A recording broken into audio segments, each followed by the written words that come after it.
Video शुरू करने से पहले इस चैनल को सब्सक्राइब करें ताकि आप ऐसे ही और हॉरर, मिस्टीरियस और हिस्टोरिकल वीडियो देख सकें। अब ये कहानी शुरू होती है। आज के इस वीडियो में हम तमिलनाडु के तंजावुर के पास हुई एक बेहद भयानक और अलौकिक पैरानॉर्मल घटना को पूरी तरह से देखने वाले हैं। ये घटना एक कॉलेज जाने वाली युवा लड़की के इर्द गिर्द घूमती है। रात में कॉलेज से देर हो जाने के कारण जब वो अपनी स्कूटी से एक सुनसान गांव के रास्ते से आधी रात को लौट रही थी, तब उसके साथ घटी डरावनी और अलौकिक घटना ही आज का हमारा विषय है। तो आज के वीडियो में भी आपको रत्ती भर भी कम हुए बिना पूरी तरह से रोमांच, थ्रिल और दिलचस्पी देखने को मिलेगी। अगर आपके जीवन में भी ऐसी कोई डरावनी घटना घटी है तो आप उसे इस ईमेल के माध्यम से हमारे साथ शेयर कर सकते हैं। अगर ईमेल में टाइप करना मुश्किल लगता है तो हमारे चैनल का इंस्टाग्राम लिंक नीचे डिस्क्रिप्शन में दिया गया है, वहां जाकर फॉलो करें और वॉइस नोट के रूप में भी अपनी कहानी शेयर कर सकते हैं। अगर आप हमारे चैनल को बिना सब्सक्राइब किए देख रहे हैं या आप एक नए दर्शक हैं तो कृपया वीडियो के नीचे दिए गए सब्सक्राइब बटन और बेल आइकन दोनों को क्लिक कर दें। चलिए शो में चलते हैं।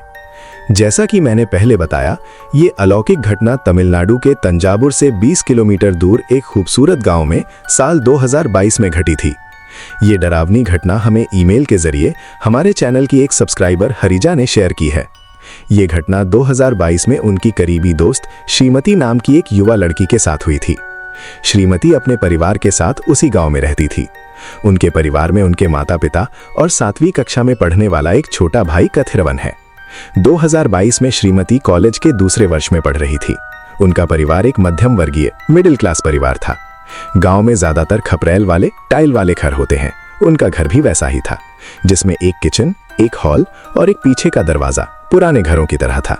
उनके पिता एक प्राइवेट कंपनी में सुपरवाइजर थे और माँ एक हाउसवाइफ थी। श्रीमती और उनके भाई कथिरवन की उम्र में काफी अंतर था। लड़के की चाहत में काफी सालों बाद कथिरवन का जन्म हुआ था। गांव में रहने वाली श्रीमती के लिए एक बड़ी समस्या ये थी कि कॉलेज जाने के लिए वहां कोई सीधी बस सुविधा नहीं थी, इसलिए उनके पिता ने उन्हें एक स्कूटी खरीद कर दे दी थी। वो उस स्कूटी से लगभग 6-7 किलोमीटर दूर एक कस्बे तक जाती थी। वहां 2 व्हीलर पार्किंग में अपनी स्कूटी खड़ी करके बस पकड़कर कॉलेज जाती थी। शाम को कॉलेज खत्म होने के बाद वापस उसी कस्बे में आकर स्कूटी लेती थी और 7 किलोमीटर का सफर तय करके गाँव पहुंचती थी। यही उनका रोज का रूटीन था। उस 7 किलोमीटर के रास्ते के बारे में बताऊं तो तमिलनाडु के आम गांव के रास्तों की तरह दोनों तरफ हरियाली और घनी झाड़ियां थीं। बीच बीच में बड़े बड़े ताड़ के पेड़ भी थे। दिन के समय भी उस रास्ते से गुजरने में डर लगता था। रात में तो वो और भी डरावना हो जाता था। डर को और बढ़ाने के लिए उस 7 किलोमीटर के रास्ते के बीच में गांव का एक शमशान घाट भी आता था। वो शमशान घाट रास्ते के बिल्कुल किनारे पर ही था। इसी डरावने रास्ते से श्रीमती रोजाना स्कूटी से आती जाती थी। 2022 में एक दिन कॉलेज में एक फंक्शन था जो रात 9 बजे खत्म हुआ। बस से वापस स्कूटी वाली जगह तक पहुंचते पहुंचते रात के 10 बज गए। श्रीमती ने स्कूटी ली और उसी 7 किलोमीटर वाले डरावने रास्ते से गांव की ओर निकल पड़ी। उनके पिता ने उन्हें स्कूटी इसलिए दी थी क्योंकि वो एक हिम्मत वाली, बोल्ड लड़की थी। पिता प्राइवेट कंपनी में सुपरवाइजर होने के कारण दिन रात की शिफ्ट करते थे, इसलिए वे हर समय उसे लेने नहीं आ सकते थे। उस रात लगभग 10 बजे जब वो स्कूटी लेकर उन हरी झाड़ियों वाले सुनसान रास्ते पर जा रही थी, शहर से करीब 1 किलोमीटर दूर, तो अचानक उन्हें एक अजीब सी अनुभूति हुई। उन्हें लगा जैसे पीछे से कोई उनका पीछा कर रहा है। उन्होंने तुरंत स्कूटी के साइड मिरर में देखा, लेकिन वहां कोई डरावनी चीज नहीं थी। अंदर की घबराहट के चलते उन्होंने स्कूटी की स्पीड बढ़ा दी। गाँव में मजदूर वर्ग के लोग 8 बजे तक सो जाते हैं, इसलिए रास्ते में कोई चहल पहल नहीं थी। स्कूटी शमशान घाट के करीब पहुंच रही थी। हेडलाइट की रोशनी में शमशान घाट के बाईं तरफ एक छोटी सी बाउंड्री वॉल दिखी। श्रीमती ने देखा कि दीवार के पास एक युवक खड़ा है। उसे देखकर भी वो डरी नहीं, क्योंकि उसे लगा कि पास के गांव का कोई लड़का शराब पी रहा होगा। दिन में भी अक्सर वहां लोग शराब पीते दिख जाते थे। वो ये सोच ही रही थी कि अचानक स्कूटी बंद हो गई। इंजन ने काम करना बंद कर दिया। श्रीमती परेशान हो गई। वो बार बार किक मारकर स्कूटी स्टार्ट करने की कोशिश करने लगी, लेकिन स्कूटी स्टार्ट ही नहीं हो रही थी। उन्होंने सोचा कि शायद पेट्रोल खत्म हो गया है, इसलिए डिग्गी में रखा 1 लीटर स्पेयर पेट्रोल भी डाल दिया, पर फिर भी कोई फायदा नहीं हुआ। मदद के लिए वहां कोई नहीं था सिवाय उस युवक के जो दीवार के पास खड़ा था, लेकिन वो आदमी बस चुपचाप लड़की को परेशान होते हुए देख रहा था। मदद के लिए आगे नहीं आया। श्रीमती ने सोचा, भले ही इसने शराब पी रखी हो, मैं मदद मांग लेती हूँ। उन्होंने वहीं से आवाज लगाई, भैया, ओ भैया। लेकिन शमशान की दीवार से महज 2 फीट की दूरी पर खड़ा वो आदमी कोई प्रतिक्रिया नहीं दे रहा था। वो मुड़कर देख भी नहीं रहा था। अंततः श्रीमती स्कूटी वहीं छोड़कर उस आदमी के करीब दीवार के पास गईं और बोली, भैया मदद कर दीजिए, स्कूटी स्टार्ट नहीं हो रही है। तब उस आदमी ने मुड़कर श्रीमती को देखा। वो सामान्य ही लग रहा था, लेकिन वो बिना पलक झपकाए अजीब तरह से श्रीमती को घूर रहा था। उसकी इस डरावनी नजर को देखकर श्रीमती घबरा गईं और वापस स्कूटी के पास आ गईं। इसके बाद उन्होंने भगवान का नाम लिया और फिर से किक मारी। गनीमत रही कि इस बार स्कूटी स्टार्ट हो गई।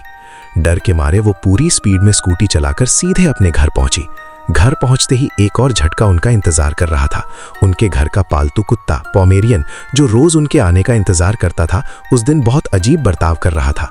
अमूमन श्रीमती उसके लिए बिस्किट लाती थी, पर आज नहीं लाई थी। स्कूटी घर के पास पहुंचते ही वो कुत्ता श्रीमती को देखकर ऐसे भौंकने लगा जैसे उन्हें काट ही खाएगा। श्रीमती ने उसे गले लगाने की कोशिश की, लेकिन वो कुत्ता उनके पास फटक ही नहीं रहा था और काटने को दौड़ रहा था। थकी हारी श्रीमती ने उसे नजरअंदाज किया और अंदर जाकर खाना खाकर परिवार को कॉलेज फंक्शन के बारे में बताकर सो गईं। करीब 10 मिनट बाद उसी लोहे के पिछले दरवाजे की अंदरूनी कुंडी को किसी ने जोर से धड़ से खोलने की आवाज आई। कथिलवन तुरंत उठ गया और देखा कि दरवाजा फिर से खुला था। डर के मारे उसने अपने पिता को जगाया और सब कुछ बताया। पिता ने तुरंत ध्यान दिया कि बगल में सो रही श्रीमती बिस्तर पर नहीं है। पिता को लगा कि वो शायद वॉशरूम गई होगी, जो घर के पीछे था। 15 मिनट बीतने के बाद भी जब वो नहीं लौटी तो माता पिता दोनों ने बाहर जाकर ढूंढना शुरू किया। वॉशरूम में वो नहीं थी। ढूंढते ढूंढते वे घर के किनारे बने जानवरों के छप्पर शेड के पास गए, जहां श्रीमती बेहोश पड़ी थी। उन्होंने उसके चेहरे पर पानी छिड़क कर उसे उठाया और अंदर लाए। श्रीमती ने होश में आने पर बताया, पापा, किसी ने 3 बार जोर से दरवाजा खटखटाया था। मैं देखने गई, कोई नहीं था। फिर मैंने शेड के पास किसी को खड़े देखा। मुझे लगा कोई चोर है, इसलिए मैं पास गई। पर पापा, वहां वही शमशान घाट वाला लड़का खड़ा था। पहले वो नॉर्मल दिख रहा था, लेकिन यहां उसके चेहरे से खून टपक रहा था और उसका दाहिना हाथ नहीं था। उस भयानक रूप को देखते ही श्रीमती डर के मारे बेहोश हो गई थी। परिवार ने सोचा कि वो किसी वहम की वजह से डर गई है और उसे सुला दिया। अगले दिन उसे तेज बुखार हो गया। उसे क्लिनिक ले जाकर इंजेक्शन लगवाया गया और वो कॉलेज नहीं गई। अगली रात संक्रमण के डर से परिवार ने श्रीमती को किचन में सुलाया और बाकी तीनों हॉल में सो गए। आधी रात को घर में किसी के भयानक रूप से रोने की आवाज गूंज उठी। तीनों उठकर किचन की तरफ भागे। वहां उन्होंने जो देखा उससे उनकी रूह कांप गई।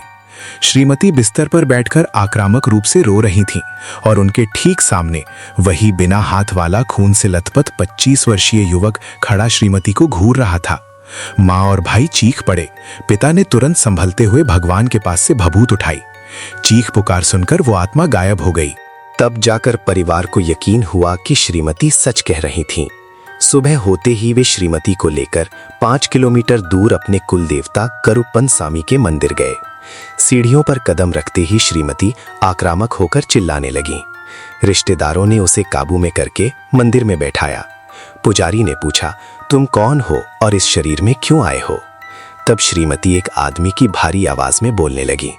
आत्मा ने बताया, मुझे मरे हुए अभी 15 दिन ही हुए हैं। पास के गांव में मेरे घर वालों ने मुझे एक स्पोर्ट्स बाइक दिलाई थी। मैं तेज रफ्तार में था। मेन रोड पर एक लॉरी ने मुझे टक्कर मार दी। मेरा दाहिना हाथ बुरी तरह कुचल गया और मेरी मौत हो गई। मुझे शमशान घाट में दफनाया गया। मुझे समझ नहीं आ रहा था कि मैं मर गया हूं या जिंदा हूं। कल मेरा 16वें दिन का अंतिम संस्कार कार्यम है। जब ये लड़की वहां से गुजरी तो मैंने इसका पीछा किया। लड़की हिम्मत वाली थी, इसलिए तुरंत काबू नहीं कर पाया। लेकिन जब ये शेड के पास मुझे देखकर बेहोश हुई, तब मैंने इसके शरीर पर कब्जा कर लिया। पुजारी ने उसे जाने को कहा, पर उसने मना कर दिया। जब पुजारी ने मंदिर का कोड़ा निकाला, तब वो डर गया और बोला, मैं चला जाऊंगा, लेकिन मेरी एक मदद कर दो। मुझे बहुत जोरों की भूख लगी है। वो आत्मा श्रीमती के शरीर से फूट फूट कर रो रही थी। पुजारी के कहने पर श्रीमती के पिता ने पास के गांव जाकर चुपचाप पता किया। वहां दीवारों पर उस लड़के की फोटो वाले पोस्टर लगे थे, जो ठीक वैसा ही दिखता था जैसा रात को किचन में दिखाई दिया था। पिता को पता चला कि अगले दिन उसका 16वें दिन का श्राद्ध भोज है। पिता ने लौटकर पुजारी को सब बताया। पुजारी ने आत्मा से कहा, कल मैं और तुम्हारे परिवार वाले तुम्हारे लिए खाना रखेंगे। मैं तुम्हारे परिवार से कहूंगा कि वे रात को तुम्हारी कब्र पर खाना रख कर आएं। तुम्हें कसम खानी होगी कि तुम इस लड़की को छोड़ दोगे। करुप्पन सामी की शक्ति के आगे हार मानते हुए आत्मा तैयार हो गई। अगले दिन श्रीमती के परिवार ने उस लड़के के परिवार को सारी घटना बताई। लड़के के परिवार ने रात को कब्र पर खाना रखा। करुप्पन सामी के सामने उस युवक की आत्मा ने श्रीमती के शरीर से कसम खाई, अपना खाना ग्रहण किया और हमेशा के लिए उस लड़की के शरीर से आजाद हो गई। ये घटना मेरी दोस्त श्रीमती के साथ हुई थी। हरीजा नाम की हमारी सब्सक्राइबर ने अपनी कहानी खत्म करते हुए कहा, आज के वीडियो के बारे में आपकी क्या राय है, कमेंट बॉक्स में जरूर बताएं। चैनल को सब्सक्राइब करना और बेल आइकन दबाना ना भूलें। अगर आपको ये वीडियो अब तक पसंद आया है तो इसे लाइक करें और वीडियो देखने के लिए इस चैनल को सब्सक्राइब करें।